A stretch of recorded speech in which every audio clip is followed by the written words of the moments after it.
Hi hello வணக்கம். Captain புகழ் பாடும் மன்னமாக நம்ம தொடர்ந்து விஜயகாந்த் சார் நடிச்ச படங்களை ரிவ்யூ பண்ணிட்டு இருக்கோம். அந்த வகையில இன்னைக்கு வந்து எஸ்பி முத்துராமன் டைரக்ஷன்ல கலைப்புலி எஸ் தானு தயாரிப்புல இப்ராஹிம் ராவுத் தயாரிப்புல சூப்பரான ஒரு படம் வெளியாயிருக்கு. இரட்டை வேடங்களில் விஜயகாந்த் சார் நடிச்சிருப்பாரு. அந்த படம் தான் நல்லவன். இந்த படத்தோட மியூசிக் யாருன்னு பாத்தீங்கன்னா சந்திரபோஸ். இந்த படத்தோட ஸ்டோரி பத்தி பாக்கிறதுக்கு முன்னாடி நம்ம சேனலை சப்ஸ்கிரைப் பண்ணி வச்சுக்கோங்க. அப்பதான் நான் போடுற வீடியோ உங்களுக்கு வந்து கிடைக்கும். நல்லவன், அதாவது இந்த டைட்டில் வந்து விஜயகாந்த் சாருக்கே தேர்ந்தெடுத்து வச்ச மாதிரி உண்மையிலேயே அப்படி ஒரு சூப்பரான டைட்டில். நல்லவன் அப்படின்னாவே அது வந்து விஜயகாந்த் சாருக்கு தான் அது பொருந்தும் அப்படின்னு சொல்லிட்டு அப்ப இருக்கிறவங்களே வச்சுட்டாங்களான்னு தெரியுது.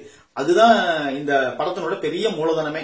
படம் அப்படி அதாவது என்ன சொல்ல வரேன்னா, விஜயகாந்த் சாரோட கேரக்டர் என்னவோ அது அப்படியே இந்த படத்தினோட டைட்டிலா வச்சுட்டாங்க. அவ்வளவுதான். அதுலயும் இது டுயல் ரோல், டபுள் ஆக்ட் அப்படிங்கும் போது இன்னும் மக்களிடையே பெரும் எதிர்பார்ப்பை ஏற்படுத்தின படம் இந்த படம். இந்த படம் வந்து ஆகஸ்ட் 15, 1988 சுதந்திர தினத்தன்னைக்கு ரிலீஸ் ஆச்சு இந்த படம். இந்த படத்தினோட ஸ்டோரி வந்து அதாவது ஒரு நம்பியார், அவங்களுடைய மணிமாலா, அவங்க ரெண்டு பேரும் தான் ஹஸ்பண்ட் அண்ட் ஒய்ஃப். அவங்களுக்கு வந்து ரெண்டு பசங்க.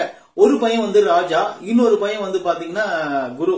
இவங்க ரெண்டு பேரும் தான். குரு வந்து வக்கீல், ஒரு நல்ல பையன். ராஜா வந்து ஒரு விளையாட்டு பையன், விளையாட்டு துறையில சிறந்து விளங்குற மாதிரி ஒரு விளையாட்டு பையன். அவனை வந்து அப்பாவுக்கு பிடிக்காது, அதாவது நம்பியாருக்கு பிடிக்காது சின்ன விஜயகாந்த் சார. இப்ப பெரிய விஜயகாந்த் சார் மேல பாசமா இருப்பாங்க. அதாவது நம்பியார் வந்து சின்ன விஜயகாந்த் வந்து வெறுப்பாரு, பெரிய விஜயகாந்த் மேல பாசமா இருப்பாரு. மணிமாலா வந்து சின்ன விஜயகாந்த் மேல பாசமா இருப்பாங்க. இது என்னன்னு பாத்தீங்கன்னா, இது வந்து ஒரு அழகான ஒரு குடும்பம். இந்த குடும்பத்துல வந்து ஒரு சில வில்லத்தனமா நிறைந்த விஷயம் ஒண்ணு நடக்கும். அது என்னன்னு பாத்தீங்கன்னா, கேப்டன் சார் ஒரு டைம் என்ன பண்ணுவாருன்னா, ஒரு விளையாட்டு போட்டிங்காக விளையாட்டுக்காக காஷ்மீர் போவார்.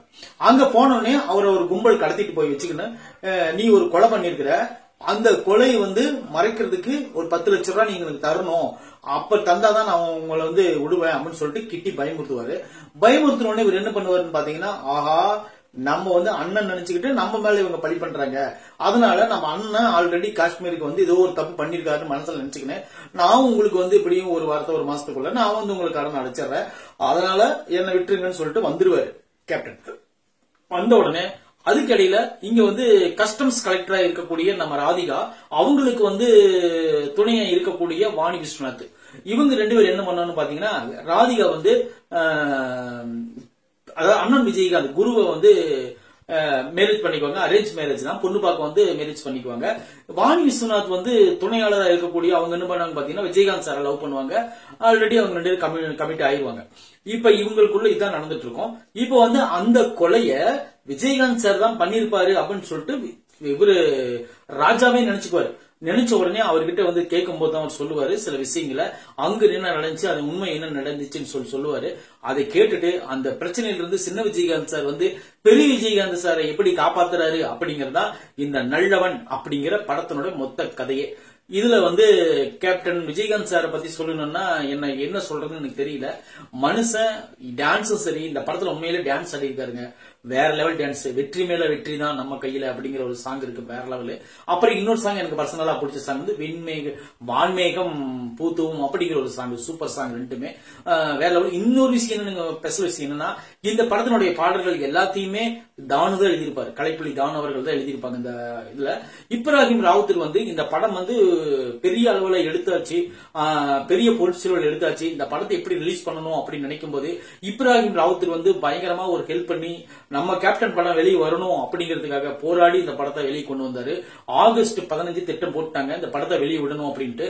அதுக்குண்டான வேலைகள் வந்து சிலது நடக்காமலே இருந்துச்சு. ஆனா எல்லாத்தையும் இந்த படத்தில் இருக்கிற எல்லாத்தையும் சரி செஞ்சு கண்டிப்பா இந்த படம் கொண்டு வந்தே தீரணும் அப்படிங்கிற ஒரு கட்டாயத்துல கொண்டு வந்ததுதான் இந்த நல்லவன் படம்.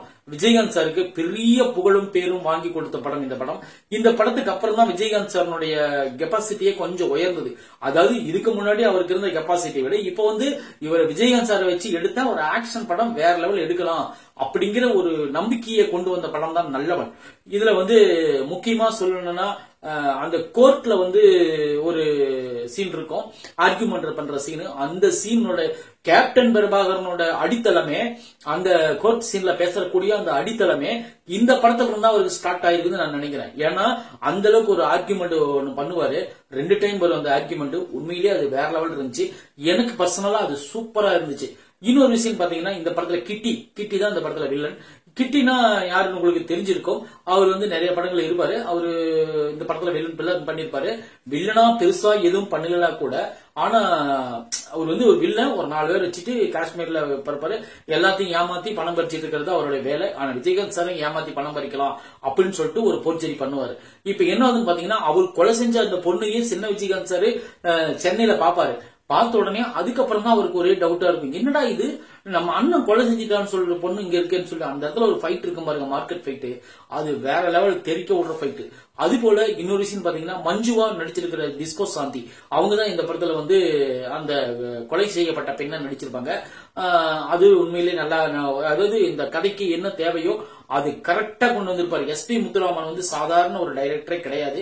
அவர் வந்து ரஜினி சாருக்கு செம படங்கள் கொடுத்தவர். அவரு விஜயகாந்த் சாருக்கும் கூட ஒரு படம் ஏற்கனவே 1-2 பண்ணிருப்பாரு, இதுக்கு முன்னாடி நம்ம பார்த்திருப்போம். ஆனா இந்த படம் வந்து ஒரு லெவல் மேல ஏத்தி விட்டுருக்காரு. உண்மையிலே நல்லவன் படம் வந்து ஏதோ ஒரு கதைனா சாதாரண கதை கிடையாது. காஷ்மீர் அப்படி அழகா 1988 காஷ்மீர் எப்படி இருந்துச்சுன்னு சொல்லிட்டு அந்த ரோடு, அந்த தெருவு, அந்த ஏரியா, அந்த மலைகளுடைய அந்த பனிமூட்டம் எல்லாத்தையும் சூப்பரா காட்டுவாங்க.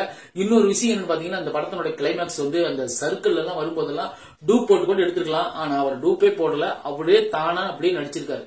உண்மையிலே அதெல்லாம் சாதாரண விஷயமே கிடையாது. அந்த பாம்பு அடிக்கிற சீன்லாம் கொஞ்சம் அசந்திருந்தா கூட தலைவர் இன்னைக்கு நம்ம அன்னைக்கே நான் பார்க்க முடியாம போயிருக்கோம். அந்த அளவுக்கு அவர்லாம் ரிஸ்க் எடுத்து பண்ணுன்னு சொல்லிட்டு ஒரு டைம் பயங்கரமா ஒரு பேசப்பட்டது, பேப்பர்ல எல்லாம் போட்டிருந்தாங்க. அது உயிரை பணையும் வச்சு ஒரு கிளைமேக்ஸ் காட்சி எடுத்தாங்க அப்படின்னு சொல்லிட்டு அந்த டைம் வந்து பெருசா பேசப்பட்டுச்சு இந்த படத்தினுடைய காட்சி அமைப்புகளை.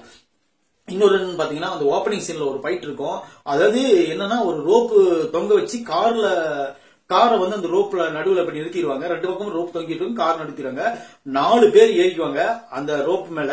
அது நடுவுல விஜயகாந்த் சார் நின்னுகிட்டு 4 பேர்த்தையும் அடிக்கணும். 4 பேர்த்தையும் அடிச்சுட்டு அங்கிருந்து பல்ட்டி அடிச்சு வரணும். அப்படிங்கிற அந்த ஷாட்டெல்லாம் உண்மையிலே எப்படிதான் மனுஷன் நடிச்சாரு அப்படிங்கிறது உண்மையிலே நான் பார்த்து வியங்குறேன். ஏன்னா நம்ம கேப்டன் அவர்கள் இருக்கும்போது நம்மளுக்கு இந்த படம்லாம் நம்மளுக்கு கண்ணு தெரியலன்னா நம்ம என்ன பண்ணுவோம், அந்த படம் ஓகே நல்லவன் அப்படிங்கிற ஒரு படம் இருக்கு அப்படின்னு நம்ம நினைச்சோம்.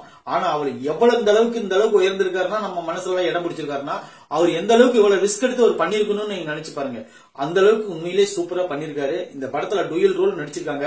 ஒரு சீன் பாத்தீங்கன்னா, விஜயகாந்த் சாரும் முத்தம் கொடுக்குற மாதிரி ஒரு சீன் இருக்கும். அது உண்மையிலே பர்ஃபெக்டா அந்த அளவுக்கு சிஜி ஒர்க் சூப்பரா பண்ணிருந்தாங்க. அப்பயே அந்த எடிட்டிங் எல்லாம் நல்லா பண்ணி அந்த அளவுக்கு ஃபேஸ் ஒட்டாத மாதிரி பண்ணிருப்பாங்க. டபுள் ஆக்ட் அப்படிங்கிற ஒரு நெல் கூட தெரியாம அந்த அளவுக்கு ஒட்ட வச்சிருப்பாங்க அந்த படத்தை. உண்மையிலே சூப்பரா இருக்கும். இந்த படத்தினுடைய கதை வந்து நான் ஆக்சுவலி நினைச்சேன், என்னடா 2 விஜயகாந்த் சார் இருக்காங்க, ஒருத்தர் எப்படினாலும் போட்டு தள்ளிடுவாங்கன்னு நினைச்சேன். ஆனா அப்படியெல்லாம் கிடையாது. இந்த படத்துல பாத்தீங்கன்னா நிறைய ட்விஸ்ட் இருக்கு. இந்த படத்துல பாத்தீங்கன்னா ஜனகராஜ் இருப்பாரு. ஜனகராஜ் வந்து அவர் வந்து மது அப்படிங்கிற கேரக்டர் நடிச்சிருப்பாரு. அவர் வந்து வாணி விஸ்வநாதன் அண்ணன் அப்படிங்கிற மாதிரி நடிச்சிருப்பாரு. ஒரு சின்ன ரோல் தான், அவருக்கு ஒன்னும் காமெடி எல்லாம் பெருசா கிடையாது. அது போல எஸ் சந்திரன் இருப்பாரு, விஜயகாந்த் அதாவது வக்கீல் விஜயகாந்த் கூடவே ஒரு குமஸ்தா மாதிரி சும்மா ஒரு சப்போர்ட்டிங் கேரக்டர் மாதிரி பண்ணிருப்பாரு. அவருக்கு ஓரளவுக்கு சிரிக்க வைப்பாரு. அது போல இந்த படத்துல காமெடி அப்படிங்கறதெல்லாம் பெருசா ஒண்ணு நீங்க எதிர்பார்த்து போக வேண்டியதாவில்ல. முழுக்க ஆக்ஷன் ஆக்டிங் ஃபைட் தான் இந்த படத்துல. எனக்கு பொறுத்தளவுக்கு நல்லவன் அப்படின்னு ஒரு படம் எடுத்தாவே இந்த படத்தை ஃபுல்லா ஃபைட் தான் இருக்கும் அப்படின்னு மைண்ட்ல டாட்ல எனக்கு ஏற்படுத்தி விட்டுட்டாரு கேப்டன். அந்த மாதிரிதான் ஒரு சில சீன்கள் பண்ணிருப்பாங்க. இது போல இந்த படத்துல வந்து குறிப்பா சொல்லணும்னா சந்திரபோஸனோட மியூசிக் அந்த அளவுக்கு பர்ஃபெக்டா ஒர்க் ஆயிருக்குதுன்னா அது எந்த மாற்றமும் கிடையாது. ஏன்னா சந்திரபோஸ் வந்து அவருடைய பாடல்களே வேற லெவல் இருக்கும், அவர் மியூசிக் வேற லெவல் இருக்கும். இந்த படத்துல பண்ணிருக்காரு பாருங்க, நீங்க பாத்தீங்கன்னா மிரண்டுருவீங்க. அந்த அளவுக்கு ஒரு சூப்பரான ஒரு எஃபெக்டோட போட்டு நம்மளுக்கு கலக்கி கொடுத்திருப்பாரு. அப்புறம் வந்து பாத்தீங்கன்னா இந்த படத்துல இன்னும் நிறைய தியாகு ஒரு சப்போர்ட்டிங் கேரக்டர் பண்ணிருப்பாரு. அப்புறம் வந்து பாத்தீங்கன்னா ஸ்டார்லி ஒரு சப்போர்ட்டிங் கேரக்டர், சின்னி ஜெயந்தி ஒரு சப்போர்ட்டிங் கேரக்டர் பண்ணிருப்பாரு. இந்த படத்துல நடிச்சுக்கிற எல்லாருமே சூப்பரா ஒரு பர்ஃபெக்டான ஒரு ஆக்டிங் கொடுத்திருப்பாங்க. எம்என் நம்பியார் என்ன பார்த்தாலும் சின்ன விஜயகாந்த் சார் திட்டிக்கிட்டே தான் இருப்பாரு. ஆனா அதெல்லாம் ஒரு காதலியே வாங்காம போறதெல்லாம் வேற லெவல். உண்மையிலே இந்த காலத்து ஒரு ஜெனரேஷன் பசங்க எப்படி அவங்க அப்பா அம்மா திட்டினா கொஞ்சம் கேர் எடுக்காம போறாங்களோ அதே போலதான் அந்த காலத்திலே அவர் இருந்திருக்காரு. அந்த கேரக்டர் உருவாக்கி இருக்காரு. ரஜினிகாந்த் படங்கள்ல எத்தனை படங்கள்ல வந்து எஸ்பி முத்துராமன் வந்து முத்திரை பதிச்சு ரஜினிகாந்த் சார இப்படி இருந்தவரை இப்படி தூக்கி நிறுத்தி மேல தூக்குனாரோ அது போல விஜயகாந்த் சாருக்கு ஒரு செமையான ஒரு படத்தை கொடுத்து அவருடைய லெவல தூக்கிட்டு தான் நல்லவன் படம். இந்த படம் வந்து நிறைய தியேட்டர்ல ஓடி, அதாவது ரிலீஸ் ஆன தியேட்டர்ல எல்லாமே ஹிட். அந்த மாதிரி ஒரு பெரிய ஒரு இம்பாக்டை ஏற்படுத்தின படம் இந்த படம். இந்த படம் வந்து கிட்டத்தட்ட 250 நாள் பக்கமா கூடி வெள்ளி விழா கொண்டாடின படம் தான் நல்லவன். நல்லவன் படத்தை வந்து நீங்க இதுவரையிலும் நான் பார்க்கல அப்படின்னு நினைச்சீங்கன்னா கண்டிப்பா நீங்க போய் பாருங்க. உங்களுக்கு ஒரு சூப்பரான ஒரு என்டர்டைன்மெண்டான உங்களுக்கு ஒரு படம் கிடைக்கும் அப்படிங்கிறதுல எந்த விதமான மாற்று கருத்தும் கிடையாது. விஜயகாந்த் சாரோட புகழ் பாடும் வண்ணமாக நாம வந்து தொடர்ந்து அவரோட படங்களை நம்ம ரிவ்யூ பண்ணிட்டு இருக்கோம். அது போல இந்த படம் வந்து மிகச்சிறந்த படமா இருந்துச்சு அப்படிங்கிறது எந்த விதமான மாற்றம் கிடையாது. விஜயகாந்த் சாருடைய படங்கள்லயே ரொம்ப டீப்பா நீங்க உத்து பார்க்க வேண்டிய படங்கள் ஒரு 10-20 படம் இருந்துச்சுன்னா, ஒரு 50 படம் இருந்துச்சுன்னு வச்சுக்கோங்களேன், ஒரு 10-20 படம் இருந்துச்சுன்னா கண்டிப்பா நல்லவன் படம் அதுல இடம் பிடிச்சிருக்கும். அப்படிங்கிறதுல எந்த விதமான மாற்றமும் கிடையாது.